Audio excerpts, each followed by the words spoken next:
It's highly on video time, and in today's video, we'll go over some screenshots that I captured from my phone, as well as some other kind of strangely odd things.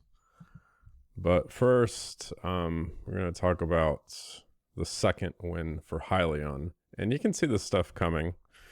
In September of 2024, there's a picture of Thomas Healy at the Hotel Draken with a lady, and she's from the Department of Energy, and she's in charge of loans and government grants. Lo and behold, 3 months later, in December of 2024, HYLN is awarded a second contract. The first one being with the Department of Defense. This is for the Department of Energy for a demonstration of the Carnot generator that transforms raw oil field gas into clean electricity, reducing methane emissions. So they're getting, and this is service-based revenue. And that service-based revenue will appear on their 2025 balance sheets. The first one from September of 2024 is from the Office of Naval Research. That's one batch of service-based revenue that they'll be bringing in. And in December of this year, there's an announcement that there's more service-based revenue in terms of doing research projects for the government. Now, in terms of articles that are being fed to me from Google based on what I'm interested in looking at, I'm being shown articles about data centers and the energy demand that they require. And the first one is about a Microsoft data center in the Northwest United States. And since there are grid constraints, they're turning to gas-fired generation. Co-located gas-fired power plants built to serve data centers could transition to being backup generators, replacing diesel generators in that role, pointing to a Microsoft data center in Cheyenne, Wyoming. Black Hills Energy, the local utility, can use the Microsoft generation during peak periods. So there's not enough energy available, and they're turning to gas-fired generation to fill in that gap. A second article, and this is one that Google showed to me in Christmas Eve of 2024. And this is about a private company called XAI. XAI is affiliated with Elon Musk, but they wanted to have energy for an artificial intelligence data center, and only 8 megawatts of power was available at the time. And so they had to fill in the gap by using portable power stations.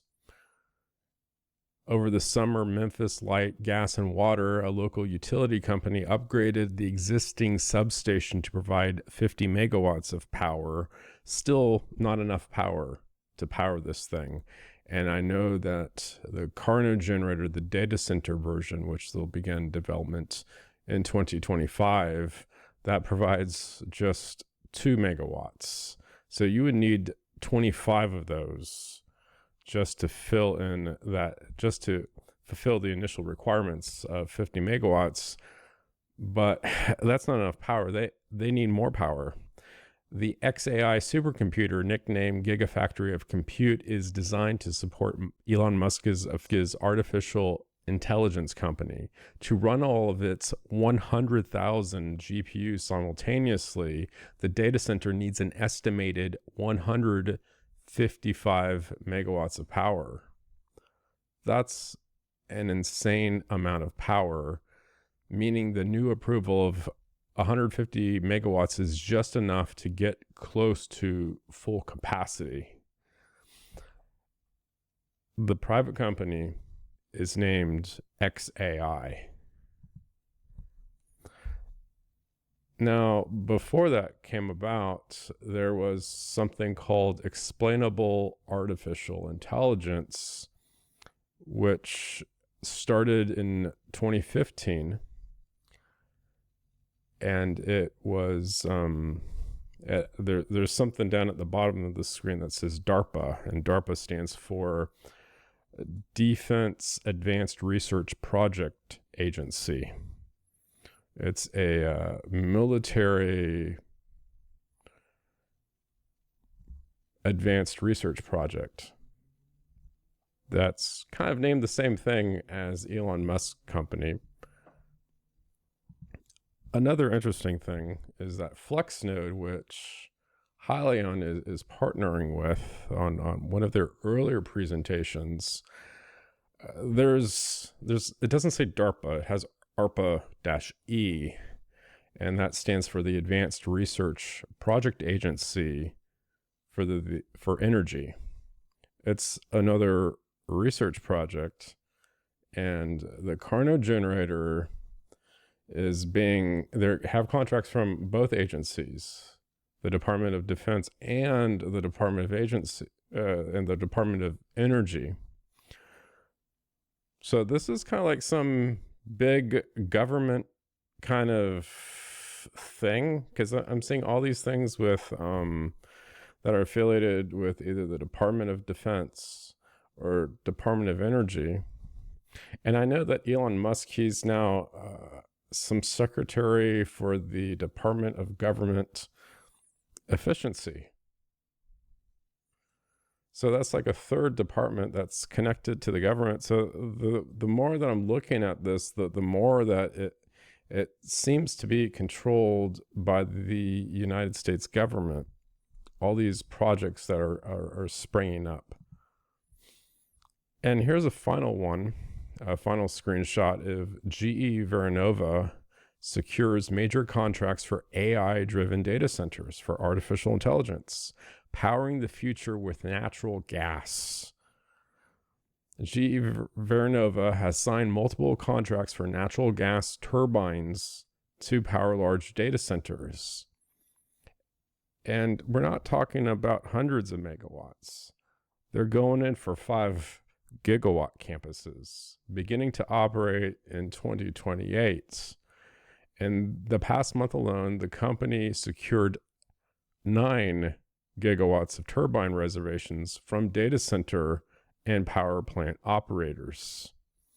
The growing demand for electricity, driven by artificial intelligence and other technologies, is forecast to significantly increase U.S. power consumption, and fossil fuels, especially natural gas, are expected to play a major role in meeting this demand. So you have a situation where there's going to be very high demand and you just can't have normal supply. And keep in mind that HYLN's Carnot generator is a small part of the solution. It's not the end-all be-all answer, but the money's coming and there's a lot of it, and the government's involved, and HYLN has 2 contracts. And I know people are like saying, well, Thomas Healy promised at the end of the year that he's going to sell these generators. It doesn't matter at this point because the money's coming and there's a lot of it. That's it for this video. Thanks for watching.